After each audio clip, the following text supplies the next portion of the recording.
Now we move towards T.S. Eliot. His full name is Thomas Stearns Eliot. He was born in 1888 and died in 1965. He is an American born British poet. He is an a poet, an essayist, a publisher, a playwright, and a critic. He belonged to an elite Boston family. But he basically shifted to England in 1914 to start his career, to get married. And in 1927, he was given British nationality. And right then, he renounced his American citizenship. And after that, he was a British national. If we talk about his works, we have his poetry, which is he is most famous for, but he's also very famous for his critical essays.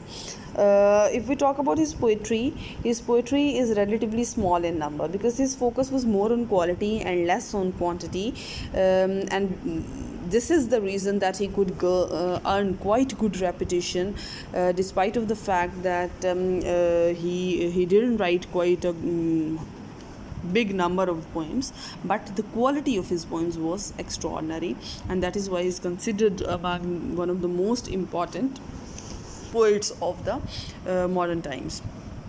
Among his poetry, we have the love song of J. Alfred Prufrock, which was published in 1950 on the instigation of Ezra Pound. He initially did not intend to publish this poem, but Ezra Pound convinced him to publish the work.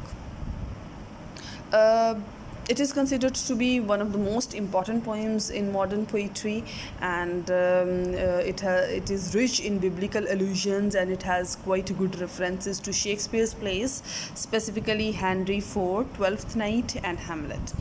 It is basically a dramatic interior monologue of an urban man's feelings, and the main concerns of that man's thoughts and feelings that are depicted in this poem refer to the struggles, the mental condition, the thoughts and feelings of a modern man.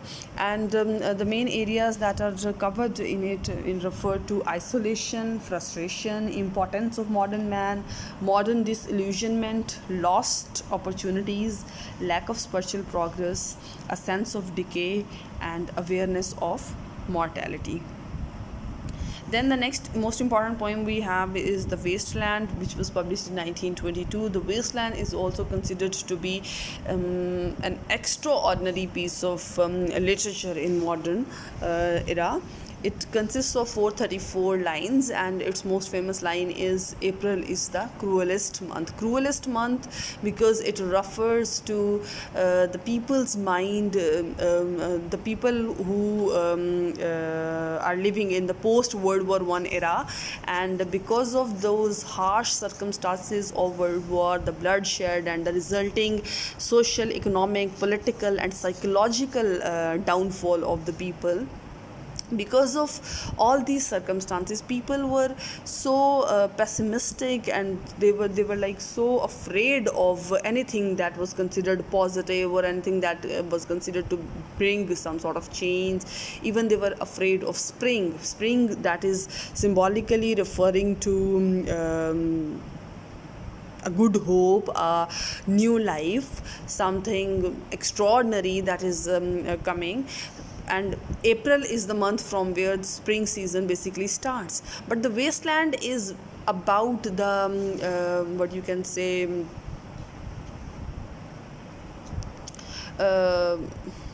we can call it as a decline of that particular thought, which refers to spring as something extraordinary and something bringing life back, something that is considered all positive. So April is no more considered a positive thing. April is no more considered a source of life. Okay, the poem is an allegory, and it is dedicated to Ezra Pound.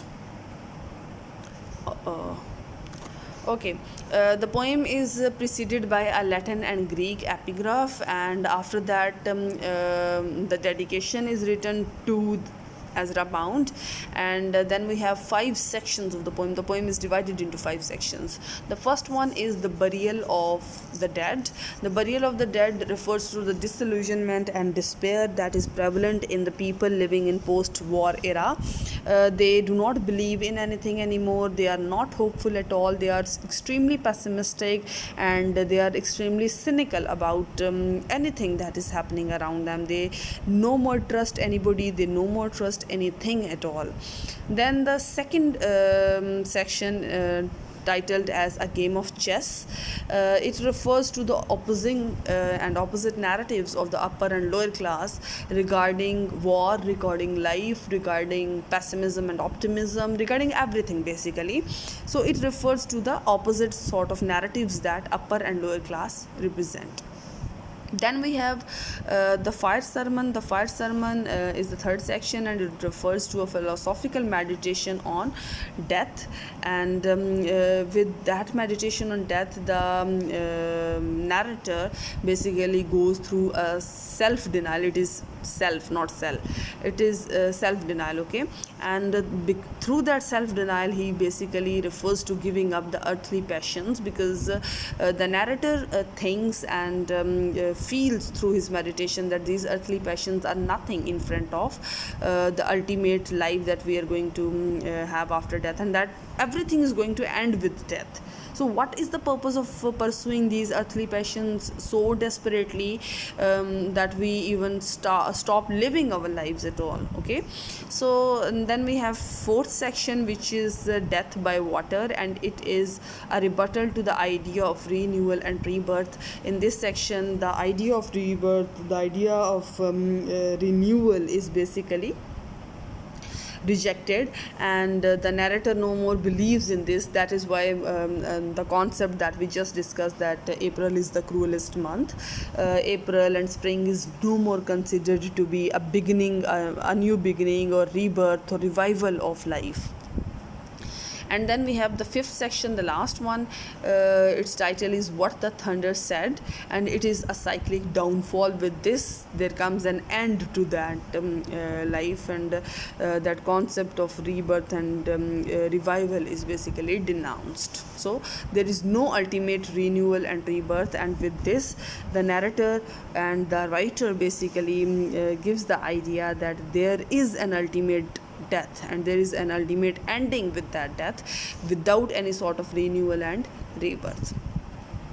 If we talk about its title, the initial title was intended to be He Do the Police in Different Voices, which was taken from Charles Dickens' novel Our Mutual Friend. But later on,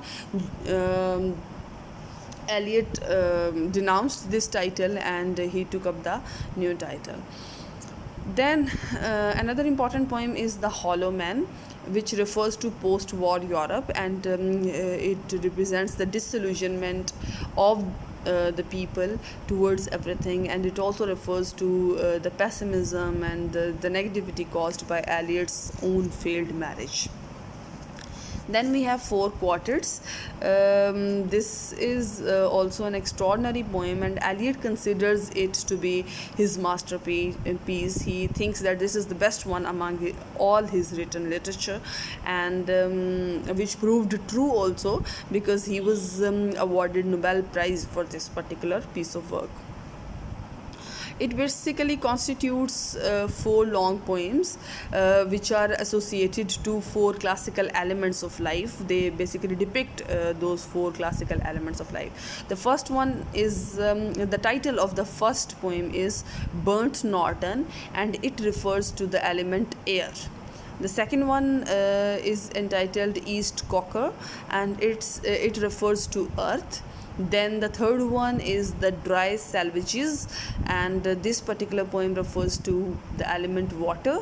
And the last one, Little Kidding, refers to fire. If we talk about his essays are basically based on his literary criticism, and we have his collection of 20 essays titled as The Sacred Wood, which was published in 1920. And in this publication we had very famous essays of T.S. Eliot. Among them we have Tradition and the Individual Talent, which is his most famous critical essay.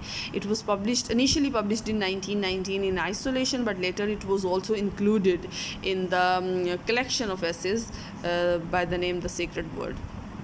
Tradition and the Individual Talent is basically divided into three parts. First part refers to tradition, the definition of tradition and the importance of tradition. The second part deals with the theory of impersonalization, that how the writers need to impersonalize their own feelings and emotions, their own personality. They need to be depersonal when they are writing their literature. And in the third section, in the third part, he basically connects these two things, and he gives his conclusion by saying that for a writer to be considered a good and successful writer, he must be aware of both, and he must be consciously using these two elements, that is tradition and individual talent. These both things need to be equally important in his works.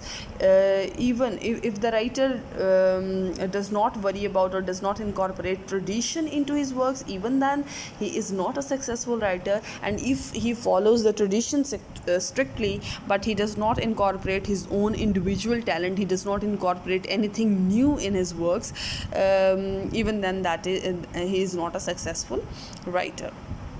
And he thinks that art must be understood in connection to previous pieces of art. That is the concept of tradition, that we cannot let go of tradition, we cannot ignore tradition. We need to know tradition, we need to read tradition as the readers and as writers, and we need to incorporate traditions not only in creating new pieces of art, but also in understanding the previous pieces of art. Then he says artists must be judged for both his following of tradition. When as a critic we are judging some writer, we are reading some writer, we need to judge him for both these elements, tradition and novelty. Both these things need to be a part of his works.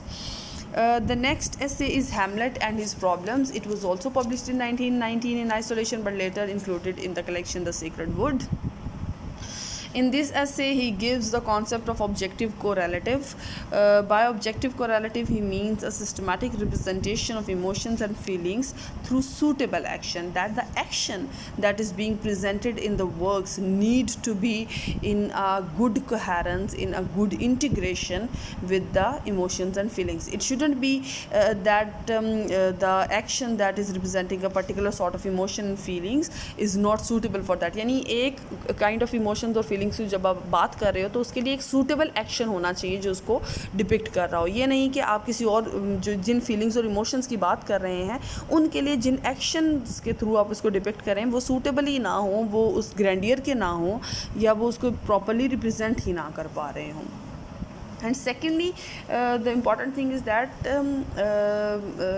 it needs to evoke emotions in audience. ना सिर्फ ये कि writer के अपने emotions and feelings जो कि depict होते हैं through the character, okay, but वो जो उनकी डिपिक्शन जो है उसको डीपर्सनलाइज्ड रखना है, अपनी फीलिंग्स और इमोशंस को साइड पे रखना है. ठीक है.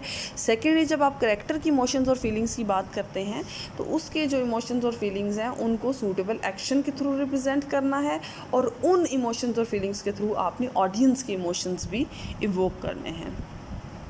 And through this concept of objective correlative, Eliot basically rejects Hamlet, the play by Shakespeare, and he calls it an artistic failure because he thinks that in this play Shakespeare did not successfully represent the emotions and feelings through suitable action. Then another important essay is The Metaphysical Poets in 1921. In this particular essay, he basically presented and discussed about the metaphysical poets, and he presented them in a new light, and he praised them a lot. Then we have After Strange Gods, which is also an important essay, and this essay is based on his lecture that was given in University of Virginia in 1933. If we talk about his plays, among his plays, he is not quite a well-known playwright. He is more known for his poetry and his critical essays, and less for his plays. But among his plays, we have his famous play by the title Murder in the Cathedral, that was published in 1935. It is basically, sorry, not published in 1935, it was first of all performed in 1935, and it is a verse drama, and it refers to, it is a depiction of the assassination of Thomas Becket in Canterbury. Okay ji, that's it about T.S. Eliot.